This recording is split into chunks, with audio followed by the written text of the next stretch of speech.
Trijam is a weekly game jam in which every contestant has 3 hours to make the best game possible based around a theme.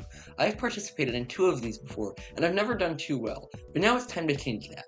This week's theme was floating islands, and I immediately had a cool idea, so I got to work. My idea was that you would have an island in the sky, and by default it would just fall. You can buy items like balloons and rockets to try to keep it in the air and get it as high as possible.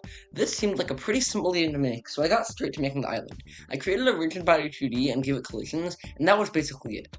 Next, I decided to make the balloon. For this, I made a rigid body 2D, but I give it negative gravity so it would lift the island. This was already pretty fun to play around with, so I was feeling pretty motivated. I chose the rocket to work on next, and it was slightly harder. Once again, I made a rigid body 2D, but this time I made a script that would give it a constant upward force. After this, I realized I could probably make a core game loop, so I spent a while working on that. What is a game loop, though? Basically, a simple game loop is just a way in which the player can play and then replay infinitely the game. Without one, no game is playable, so you generally want to create one as soon as possible when making a game for a jam, in case you don't have time to finish anything else. I simply made a few buttons to select and place objects, as well as start and reset buttons. Then I disabled physics for every object, and only enabled physics once you press start. This worked well, and that was it for the game loop, but I wanted to add a propeller that you could place on the island to make it go up, so I spent a long time working on a script for this. The propeller was a bit more complex, but it wasn't terribly hard. Another thing I realized I needed to do to make the propeller actually work properly was just a simple problem with it. Currently, it just applied the force to the island, so it didn't matter where you placed it, but I wanted it to sort of rotate around the propellers, making it more important where you place them. So I simply changed the code a bit to, instead of just applying a central force, it would apply a force with the offset that is the propeller's position. This worked well, and at the beginning I wasn't sure if it was working properly, but it ended up just being perfect. At this point, the game was just squares and rectangles. I started working on some simple art in Pascal, and I was pretty happy with what I made. I spent a while on this though, and so I needed to get back on track and finish the game. I tried making the island's collisions match up with the shape, but it didn't work for whatever reason. The raycast just wouldn't collide with it.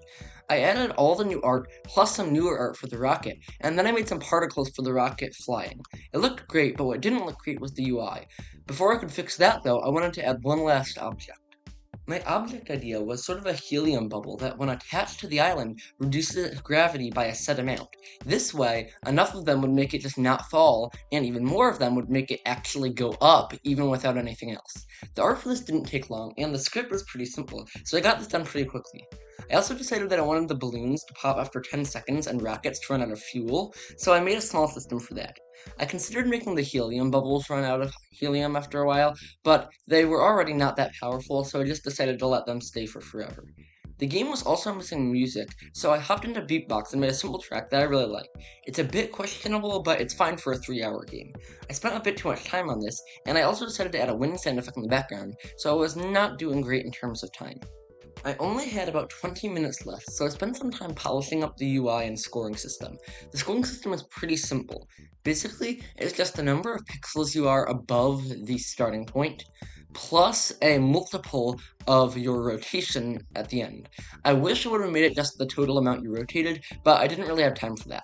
I also had to make my own unsigned function because there's no way to do that in GD script, but it's really simple. It just takes a number, checks if it's negative, and if it is, it returns the opposite of that number. So if I pass in -5, it would just output 5. I wish I had made the UI more clear, but sadly I wasn't able to. Anyway, that's it for this video. If you enjoyed, please subscribe. You may also like this video on how I made a turn-based combat game in 3 days for GeoJam 2022, so make sure to check it out.